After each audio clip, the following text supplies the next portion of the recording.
everyone! So we did it. We finally made it through this public speaking class, and I could just say that it's been a very challenging, difficult journey for me, and I'm sure for most of you out there.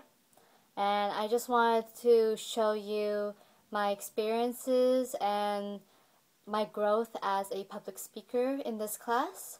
And I'm going to give you a brief overview of my expectations for myself in this course, what I found most useful, and what the class did address and did not address.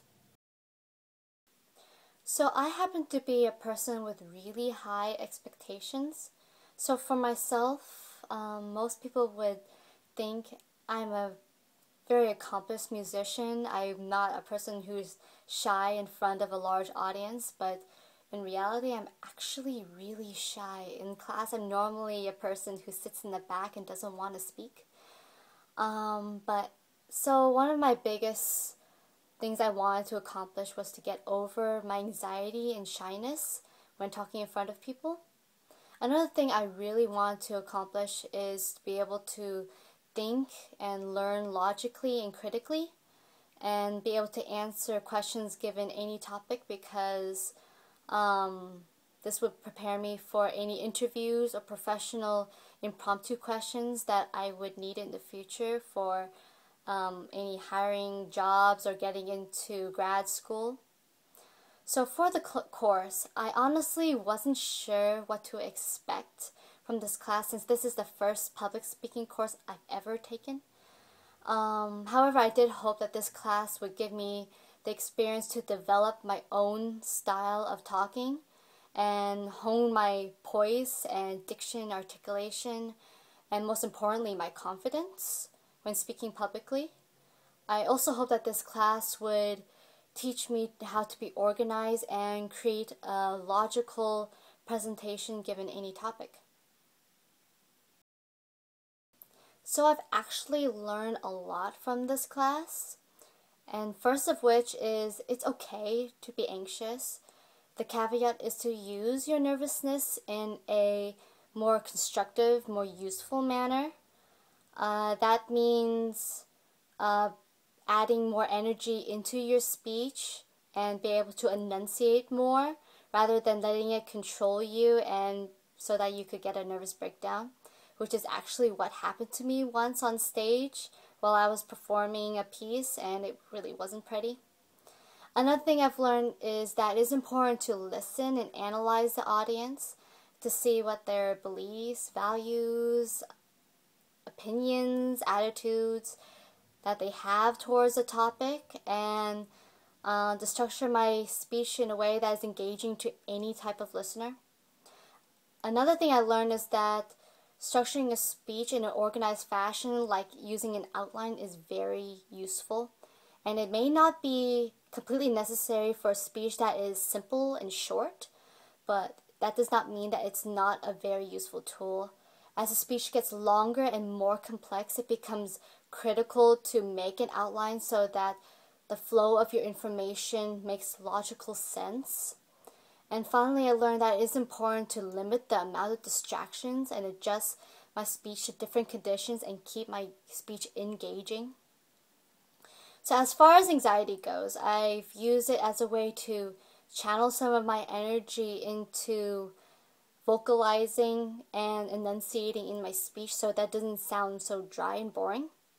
For example, I was able to speak more clearly, enunciate, use more hand motions, have facial expressions, a lot better in my persuasive and my entertainment speeches than in my introductory and impromptu speech, as I'm pretty sure you all could probably have seen if you had seen my videos.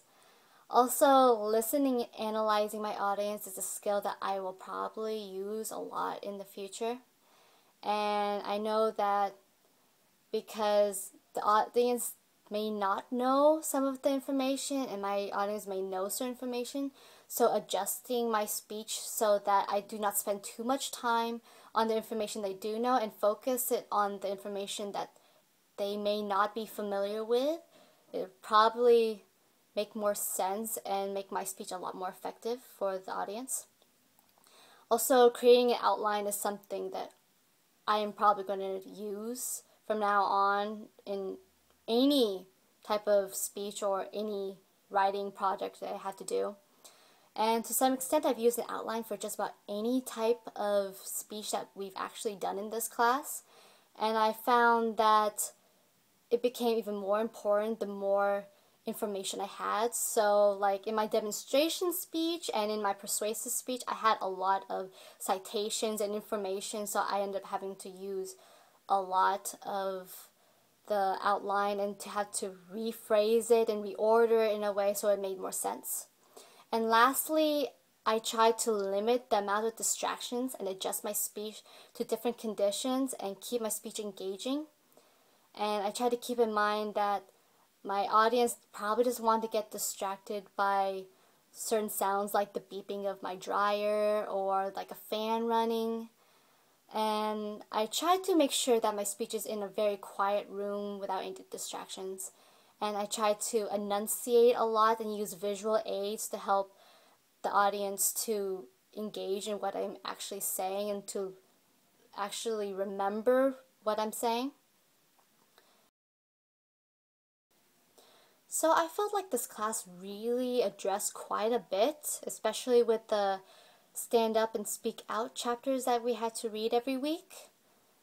So really the only aspects that didn't seem to get covered very well or didn't seem to go that well were the usage of the attribution, because I think that I saw it in the instructions, but there was no actual link or how to use it.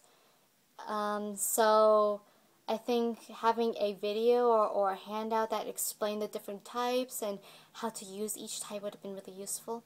Another thing I would think would have been useful would be an example speech of how to do a demonstration or persuasive speech, especially for the reference page at the end. I think a lot of people struggle of how to add that in at the end, so I think that would be really useful. So an aspect of this class that definitely needs to stay are the online speech posts and peer reviews. I find that critiquing each other's speeches is really important to learning and becoming better speakers in this class, since it is a lot based off practice and understanding of how the audience feels about your presentation, because you may think that you're okay up there, but the audience may have been distracted by something else, or they might have thought that you could have done better in some other way. And I personally gained a lot of experience and insight from what people have said about my speeches, and I try to give as much useful feedback back. So as you have seen, I've learned a lot and gained a lot of experience in this class. You now know what my expectations were for myself in the course, what I found most useful, and what this class seemed to address and did not address, what went well, what didn't. So thank you all for this amazing journey, and especially to those who gave me feedback. It was very helpful. Thank you so very much. And I hope you all learned a lot from this class just the same as I have, and I hope you all find happiness and success in your future.